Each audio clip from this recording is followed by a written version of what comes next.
Oke, halo semuanya. Pernah nggak sih Anda lihat ada program atau kebijakan baru yang diluncurkan, kelihatannya bagus banget tujuannya, tapi terus kita jadi bertanya-tanya, ini beneran berhasil nggak ya? Nah, hari ini kita bakal bongkar satu kerangka kerja yang keren banget buat menjawab pertanyaan itu. Nah, ini dia nih teka-tekinya. Sering banget kan, sebuah kebijakan itu dimulai dengan niat yang super mulia, tapi pas dijalankan, efektivitasnya di dunia nyata itu jadi tanda tanya besar. Kita butuh cara buat melihat lebih dalam, bukan cuma dari niat baiknya aja. Dan ini pertanyaan kuncinya. Niat baik aja ternyata nggak cukup buat jamin hasilnya juga baik. Kenapa? Karena implementasi di lapangan itu kan rumit, dinamis, banyak banget tantangannya. Jadi gimana dong cara kita ngukurnya secara menyeluruh? Oke, sekarang kita masuk ke solusinya. Jadi, ada loh sebuah kerangka evaluasi yang khusus dirancang buat ngasih kita kejelasan. Semacam alat bantu gitu, biar kita bisa lihat gambaran besarnya secara utuh. Namanya model CIP. Dan ini dia yang bikin model ini keren banget. Dia itu nggak cuma ngeliat skor akhirnya doang. Anggap aja ini kayak kita lagi melakukan medical check-up lengkap, bukan cuma ngecek suhu badan. Jadi benar-benar menyeluruh. Caranya gimana? Model ini tuh bekerja lewat 4 lensa yang beda. Masing-masing lensa ini ngasih kita sudut pandang yang unik. Nah, pas semuanya digabungin, barulah kita dapat pemahaman 360 derajat tentang program atau kebijakan itu. Penasaran kan? Yuk kita bedah satu persatu. Kita mulai dari 2 bagian pertama dulu ya. Anggap aja ini tuh fondasinya evaluasi kita. Kita lihat dulu nih, tahap perencanaan dan persiapannya kayak gimana.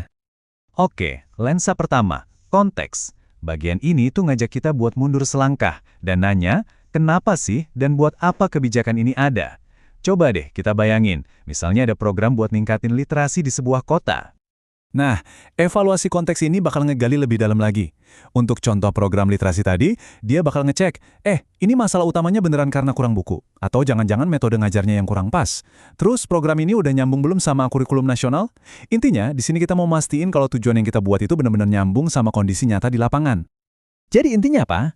Lensa konteks ini pada dasarnya bertanya satu hal yang super penting. Kita ini lagi mencoba memecahkan masalah yang tepat nggak?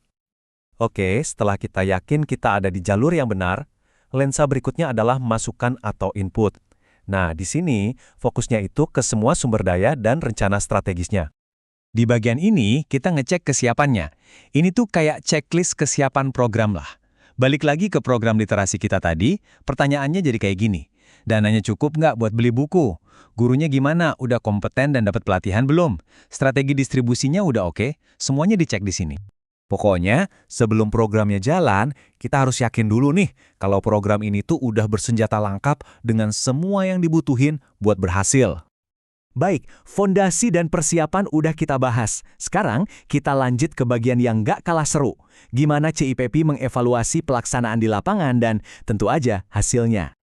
Lensa ketiga, proses. Nah, kalau di sini, kita benar-benar memantau gimana sih kebijakan itu dijalankan sehari-harinya di lapangan. Evaluasi proses ini tuh anggap aja kayak melakukan check-up rutin pas programnya lagi jalan. Di program literasi kita, ini artinya kita mantau. Bukunya nyampe ke sekolah tepat waktu nggak? Ada hambatan apa aja di lapangan?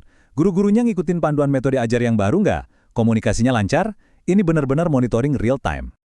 Nah, ini dia pertanyaan inti dari fase proses. Kita harus tahu, program ini masih di jalur yang benar nggak? Atau jangan-jangan perlu ada penyesuaian di tengah jalan? Dan akhirnya kita sampai di lensa terakhir, dan mungkin ini yang paling ditunggu-tunggu. Produk atau produk. Disinilah kita mengukur hasil nyata dari kebijakan yang udah dijalankan. Nah, di sini ada satu pembeda yang penting banget, yaitu antara output dan outcome. Gini, output itu hasil yang langsung kelihatan dan sifatnya sementara. Contohnya, 100 guru berhasil dilatih metode membaca baru. Itu output. Tapi outcome, nah ini dampak jangka panjang yang lebih besar. Contohnya, kemampuan membaca siswa di kelas mereka naik drastis setelah 1 tahun. Kelihatan kan bedanya? CIP ini ngelihat dua-duanya. Ujung-ujungnya kan ini yang pengen kita tahu. Apakah tujuan awal dari kebijakan ini benar-benar tercapai? Ada nggak sih perubahan positif yang signifikan sebagai hasilnya? Oke, kita udah bahas 4 lensa. Jadi, pertanyaannya sekarang, kenapa ini semua penting? Apa sih gunanya kita repot-repot ngegabungin semua ini? Apa manfaat nyatanya pakai model CIPP?